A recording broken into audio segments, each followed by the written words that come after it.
Halo semuanya, perkenalkan nama saya Heni Simbolon dari program studi Pendidikan Guru Sekolah Dasar dengan NIM 856352479. Dengan adanya video ini, saya akan ikut menyelesaikan tugas tutorial 2 pada pertemuan 5 mata kuliah Filsafat Ilmu yang menjelaskan hubungan timbal balik antara filsafat ilmu dan pendidikan sebagaimana yang dijelaskan dalam materi kami. Terima kasih, selamat menyaksikan. Bagaimana filsafat ilmu mengawasi dan memperkuat eksistensi, keilmiahan, serta nilai-nilai dalam ilmu pendidikan. Filsafat ilmu berperan sebagai landasan berpikir yang mengarahkan ilmu pendidikan agar tetap memiliki tujuan, metode, dan nilai yang jelas. Dalam pendidikan, filsafat ilmu mengawasi apakah suatu teori atau praktik pendidikan benar-benar ilmiah, rasional, dan bermanfaat bagi manusia. Secara eksistensi, filsafat ilmu membantu menjelaskan hakikat pendidikan, seperti apa tujuan pendidikan, siapa peserta pendidik, dan bagaimana manusia belajar. Dengan adanya kajian tersebut, ilmu pendidikan tidak hanya berjalan tanpa arah, tetapi memiliki dasar pemikiran yang kuat. Dari sisi keilmiahan, filsafat ilmu memastikan bahwa pendidikan disusun berdasarkan metode ilmiah, penelitian, dan logika yang dapat dipertanggungjawabkan. Misalnya, guru tidak hanya mengajar berdasarkan kebiasaan, tetapi menggunakan strategi yang telah diuji melalui penelitian pendidikan. Sedangkan dari sisi lain, yaitu sisi nilai, filsafat ilmu menjaga agar pendidikan tidak hanya mengejar kecerdasan intelektual, tetapi juga membentuk moral, karakter, dan kemanusiaan peserta didik. Pendidik harus tetap memperhatikan nilai etika, budaya, dan kemanusiaan dalam proses belajar. Ilustrasinya dalam ontologi, epistemologi, dan aksiologi, yaitu dalam ontologi, pendidikan membahas hakikat manusia dan belajar. Sedangkan epistemologi, pendidikan menggunakan penelitian dan metode ilmiah. Dalam aksiologi, pendidikan membentuk karakter dan nilai moral siswa. Yang kedua, bagaimana pendidikan yang bermakna dan bernilai turut memperkuat perkembangan filsafat ilmu. Pendidikan yang bermakna dan menghasilkan pengalaman yang nyata tentang bagaimana manusia belajar, berpikir, dan berkembang. Pengalaman tersebut menjadi bahan refleksi bagi filsafat ilmu untuk terus berkembang. Ketika pendidikan berhasil menciptakan manusia yang kritis, kreatif, dan berkarakter, maka filsafat ilmu memperoleh bukti bahwa teori dan konsep yang dikembangkan memiliki manfaat yang nyata dalam kehidupan. Dengan demikian, praktik pendidikan menjadi sumber evaluasi dan pengembangan filsafat ilmu. Selain itu, perubahan zaman juga memunculkan persoalan baru dalam pendidikan, seperti perkembangan teknologi, kecerdasan buatan, dan pendidikan karakter di era digital.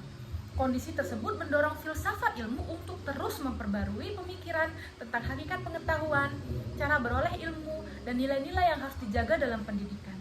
Jadi, hubungan keduanya bersifat timbal balik. Filsafat ilmu memberikan dasar-dasar pendidikan bagi pendidik. Pendidikan memberi pengalaman nyata bagi perkembangan ilmu filsafat. Ilustrasinya dalam bermasyarakat, yaitu pendidikan digital melahirkan kajian filsafat tentang etika penggunaan teknologi dan pembelajaran eksklusif dan memperkuat pemikiran filsafat tentang hak asasi dan kesetaraan pendidikan. Ketiga, mengapa filsafat ilmu disebut sebagai pisau analisis dalam membedah persoalan pendidikan?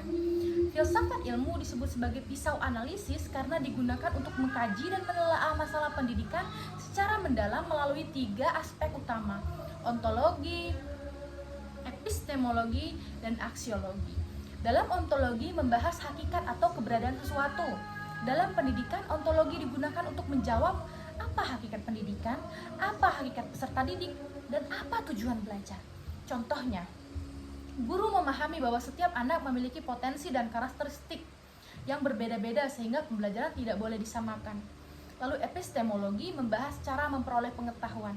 Dalam pendidikan, epistemologi membantu menentukan metode pembelajaran, sumber belajar, dan cara memperoleh ilmu pembelajaran yang benar. Contohnya, penggunaan pembelajaran berbasis penelitian, diskusi, eksperimen, dan observasi agar siswa memperoleh pengetahuan secara ilmiah. Dan aksiologi membahas nilai dan manfaat ilmu. Dalam pendidikan, aksiologi menekankan bahwa ilmu harus memberi manfaat dan membentuk karakter manusia.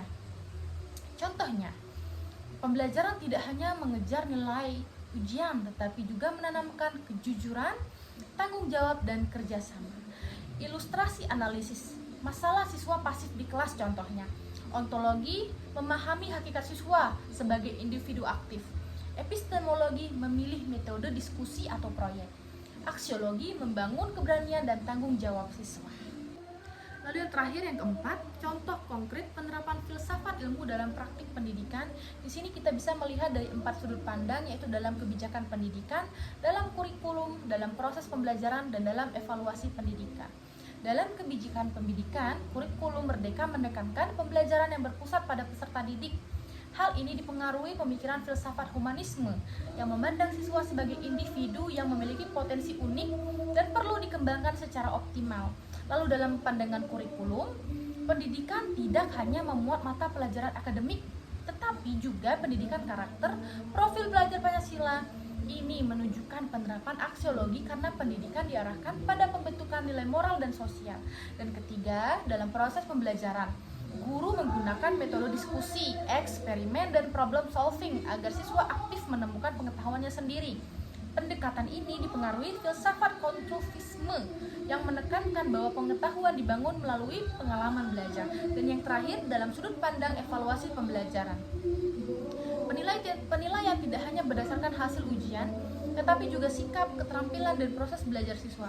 Hal ini menunjukkan bahwa pendidikan memandang perkembangan peserta didik secara menyeluruh. Ilustrasi praktiknya dalam kelas atau dalam proses belajar pembelajaran, guru IPA melakukan eksperimen langsung di laboratorium, guru PPKN mengajak siswa berdiskusi tentang kejujuran dan demokrasi, dan sekolah menerapkan proyek gotong royong untuk membangun karakter sosial siswa. Terima kasih telah menyimak sejauh ini. Saya akan akhiri presentasi yang boleh saya sampaikan.